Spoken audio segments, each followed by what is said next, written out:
안녕하세요. 소망소사이티의 최경철 사무총장입니다. 이번에는 어린이들이 사별한 후에 어떠한 감정을 느끼는지에 대해서 또 어떠한 행동을 하는지 그리고 이것을 어떻게 도와주면 좋은지에 대해서 여러분들과 이야기를 나누고자 합니다.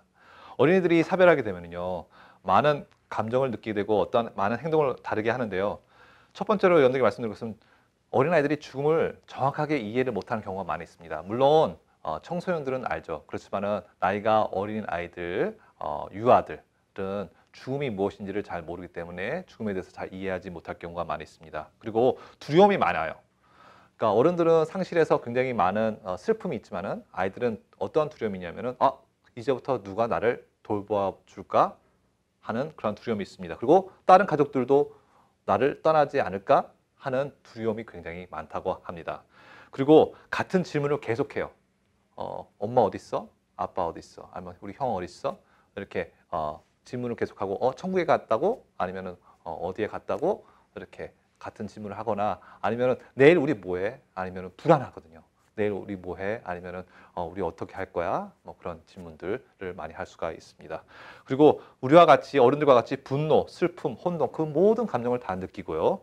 그리고 활동이 더 활발해집니다. 그러니까 더 액티브하게 되는 아이들도 굉장히 많이 있고 그 반대로 오히려 청소년들 같은 경우는 만나기 싫어, 친구들도 조차 만나기 싫어하거나 아니면은 방 안에 혼자 있는 경우도 많이 있습니다. 그리고 아이들은요, 슬픔을 잘 숨겨요. 그래서 자기가 웃고 친구들이랑 잘 놀고 해서 어른들이 보기에는 쟤 잘 지내고 있구나 하고 관심을 안 둘 때가 많이 있습니다. 그래서 그 슬픔에 대해서 여러분들 이야기도 안 하고 또 아픔에 대해서 여러분들이 그냥 관과하는 경우가 많이 있는데 그것을 조심해야 되고요. 어린아이들은 그런 사별한 것을 많이 경험하지 못했기 때문에 그것을 대처하는 능력들이 굉장히 낮습니다. 그래서 이상한 방법으로 그것을 대처해 나가는 아이들이 있고요. 그 빈 공간을 채우기 위해서 물론 긍정적으로 뭐 운동이라든지 뭐 책을 읽다든지 여러 가지 좋은 긍정적인 방법으로 채워나갈 수도 있지만은 그 반대로 잘못된 방향으로 나가는 아이들도 굉장히 많이 있습니다. 미국에서도 조사했을 때 그 사별한 이후에 제대로 애들 기간을 안 거쳐간 어린 아이들이나 청소년들이 굉장히 방황을 많이 하고 굉장히 많은 이상한 중독들을 많이 갖고 있다고 이야기를 합니다. 또 그리고 집중하지 못하고 학교 성적이 많이 떨어진다고 합니다. 그리고 되도록이면은 이야기하기가 싫어서 친구들이랑 학부모님이랑도 떨어져 지고 멀어진다고 하죠. 그리고 피곤하거나 지쳐 하는 경우도 있고요. 책임감으로 죄책감이라든지 책임감 때문에 마음이 굉장히 많이 무겁습니다. 특히 장남일 경우에 이 가정을 내가 어떻게 돌봐야 되는지 아버지가 없으니까 어른들이 뭐라고 하냐면은 이제 네가 장남이야, 네가 책임져야 돼. 그런 것을 어린아이들한테부터 이야기하는 경우가 많이 있어요. 너 울면 안 돼. 네가 힘을 내야 돼. 그런 경우도 많이 있고요. 그리고 남아있는 가족을 보호하고자 하는 마음이 자연스럽게 내고요. 어린아이들도 마찬가지예요. 엄마가 막 울잖아요. 그러면은 엄마가 우니까 그 슬픔을 어떻게든지 도와주고 싶어서 오히려 본인이 더 강해지려고 하는 경우도 많이 있습니다. 그리고 이때 굉장히 상처를 받기가 쉽죠. 그래서 우리 말을 조심해야 되고 이럴 때 마약이나 술 또 위험한 행동들을 많이 하는 아이들도 있습니다. 그래서 이런 아이들을 어떻게 도와줄 수 있느냐면요. 우리가 여러 가지 방법으로 도움을 줄 수가 있는데 첫 번째는 정직해야 됩니다. 그리고 아이들에게 정확하게 그 상태를 말해줘야 돼요.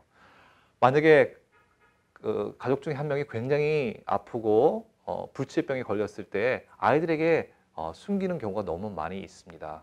그러니까 아이들은 그 사랑하는 부모거나 아니면 할머니, 할아버지가 돌아가시는 것조차 모르다 갑자기 돌아가시게 되는 것을 보게 되는 거예요.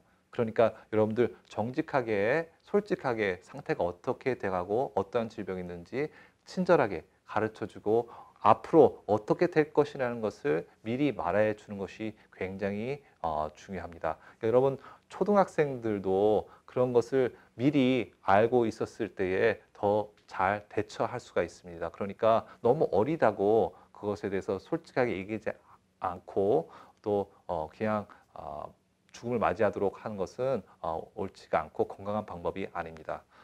그리고 완공어법을 상용하지 마시기 바랍니다. 유포니즘이라고 하죠. 그러니까 아이들에게 누가 돌아가셨을 때 돌아가셨다, 천국에 가셨다 하는 것보다 죽으셨다. 그러니까 정확하게 말씀해 주시는 것이 좋습니다. 어린아이들은요, 그러니까 상상력이 굉장히 풍부해서 천국에 갔어? 그럼 다시 또 오시려나? 하는 생각을 할 수 있고, 돌아가셨다는 말이 어떠한 뜻인지 잘 모릅니다. 그래서 어린아이들에게는 정확하게 설명을 해주고 말을 해주는 것이 중요합니다. 그리고 장례 절차에 꼭 참여해 하도록 도와주시면 감사드리겠습니다. 장례가 이렇게 진행이 되니까 아이들에게 설명을 해주면 좋겠어요. 장례식 이런 예배를 드리고 또 장제 가서는 이렇게 되고 우리가 어떻게 돌아올 것이고 무엇을 할 것인지를 어린아이들과 같이 이야기하고 또 설명해 주는 것도 굉장히 중요합니다. 너무나 장례식 같은 데서 바쁘고 힘드니까 어린아이들을 돌아볼 새가 없어요. 그러나 그때가 가장 어린아이들이 힘들어할 때입니다. 청소년들이 힘들어할 때입니다. 그 힘든 아이들도 한 중요한 가족의 일부라는 것을 상기시켜주고 서로 위로해 줄 수 있는 그런 기회를 제공하는 것이 굉장히 중요합니다. 그러니까 사별한 아이들에게 또 구체적으로 어떻게 도와줘야 되는지를 여러분들께 말씀드리겠습니다. 학교 선생님께 꼭 알리시고 상담하시기 바랍니다. 그래서 학교에서도 그 아이가 이 사별한 기간 동안 잘 견딜 수 있도록 선생님들이 알아서 아이들에게 상담해주고 또 도와주고 필요한 부분을 채워줄 수 있도록 여러분들 해주면 좋겠고요.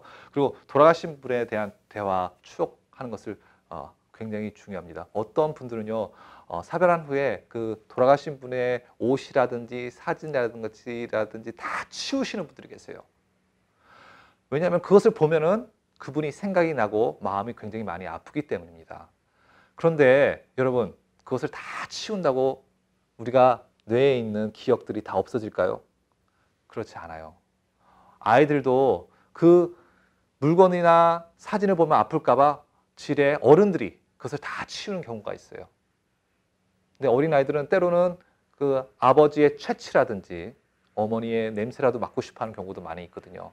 아니면 그 옷들이라든지 그 사진들을 보면서 위로를 많이 받을 수가 있습니다. 절대로 여러분 그것을 치운다고 해서 이야기를 안 한다고 해서 생각이 없어지는 것은 아니에요. 자연스럽게 만약에 김치찌개를 먹으면서 이거 아버지가 좋아했던 음식인데 하고 이야기를 꺼내는 것도 좋고요.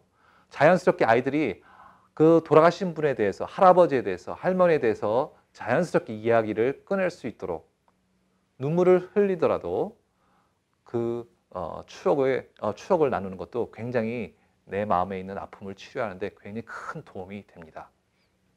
그리고 아이들 같은 경우는 그 떠나가신 분을 생각하면서 그림을 그린다든지 글을 쓰는 것도 굉장히 도움이 되고요. 그리고 같이 우는 것도 굉장히 중요합니다. 어떤 분들은 아이가 있으면은 절대로 안 운다고 하더라고요. 그러니까 아이들은 그러면은 사별하면은 울면 절대로 안 되는구나 하고 배우는 거예요. 그런데 어른들이 함께 울어주고 함께 안고 그 아이들이 울었을 때 같이 울어주면 공감을 해주는 거거든요. 그랬을 때 아이들이 큰 위로를 많이 받습니다. 그리고 어린이를 위한 사별가족 모임이라든지 캠프가 많이 주위에 있습니다. 특히 미국에는요, 어린아이들을 위한 캠프가 지역별로 거의 다 있습니다. 그러니까 그것을 찾아서 아이들이 가서 나와 똑같이 사별한 아이들과 함께 지내면서 이야기도 나누고 함께 울고 또 어떻게 대처할 수 있는 그 방법을 배울 수 있는 기회가 있어요. 거의 대부분 무료니까요. 여러분들 자녀들을 꼭 이런 캠프에 보내시면 좋을 것 같습니다. 그리고 또 자연스럽게 아이들이 애도하는 기간을 가질 수가 있지만은 혹시 성적이 굉장히 많이 부진해지고 우울증이나 또 악몽, 그리고 어린아이들 같은 경우는 뭐 밤에 오줌을 싼다든지 하는 경우가 있죠. 그리고 사람들을 자꾸 안 만나려고 하고 평소에는 잘 지냈던 아이들이 사람들을 안 만나거나 아니면은 약이라든지 의존하는 아이들도 있어요. 사람들이랑 떨어지지 않으려고 옆에 붙어서 계속 손잡고 자야 되고 아니면은 낮에도 학교도 혼자 안 가려고 그래요. 그렇게 두려워하는 아이들이 굉장히 많은데 만약 그 기간이 굉장히 오래 간다면은 전문의와 상담을 할 수 있도록 아이들을 도와주는 것이 굉장히 중요합니다. 여러분 사별한 후에 여러분들도 마음이 굉장히 힘들고 어렵습니다. 그때 누군가 돌본다는 것은 굉장히 힘듭니다. 그럴 때 아이들을 보살피는 것은 더더욱이나 힘들죠. 그렇지만은 이 사별한 기간이 여러분만 힘든 것뿐만 아니라 여러분들의 자녀분들도 굉장히 힘든다는 것을 기억하시고, 또 주위에 어린아이들 중에 사별한 아이들이 있으면은 특별한 관심을 가지시고 돌봐주시고 여러분들 관심을 가져주시면 큰 도움이 될 것 같습니다. 여러분, 다음에는 우리가 주위에 사별하신 사람들을 어떻게 돌봐야 되는지, 도와줄 수 있는지에 대해서 이야기를 나누겠습니다. 감사합니다.